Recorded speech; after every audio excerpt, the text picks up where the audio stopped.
Question 3.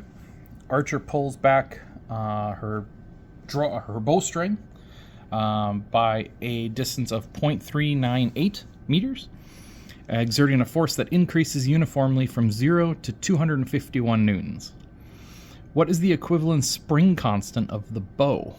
Okay, so this is it acts like a spring. Okay, when you pull back on a bow, you're getting that potential energy into the system because it has the ability to shoot out. So it's just like adding a spring to the system. We're going to go ahead and find out what is the equivalent of the spring constant. So let's see, I'm going to have x equals 0. And this here then would be x equals 0.398. Okay, so that's the change in x. And we know that the force on a spring is equal to negative kx, where k is the spring constant. For part A, that's what we're looking for, is the spring constant of the bow. We know the amount of force, 251 newtons when it is fully pulled back. So we're looking for the k constant. The x, it was pulled back a distance of 0.398.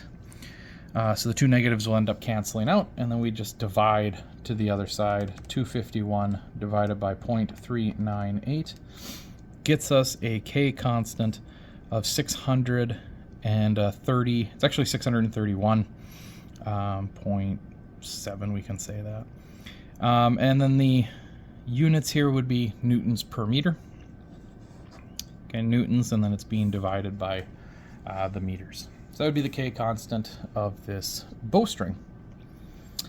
Part B says, how much work does the archer do on the string in drawing the bow? So obviously it's going to take some work, take some energy to pull that string back, and that's what we're trying to find there.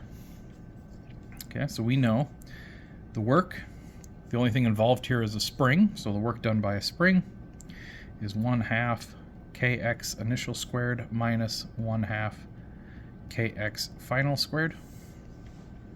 Okay, and initially we'll start with nothing. Okay, so we can kill the first side off, say that initially there is no work that's in the spring. So we'll just end up with the other part. We'll have 1/2 and then k, which we found in the beginning, 630.7 times xf squared. So final was a negative, but it doesn't matter because it's getting squared. 398 and square it. Okay, so if we plug this in, it should give us, let's find out, 49.95, or we can round that to 50. It is negative because this is the work done by the spring. What we wanted was the work done by the archer. So if the spring takes this amount of work in order to pull back, the archer has to do this amount of work positively to take it out of the spring. Okay, so the work done by the archer, I don't know, WA maybe for archer, would be 50 joules. Okay, that's why it's positive.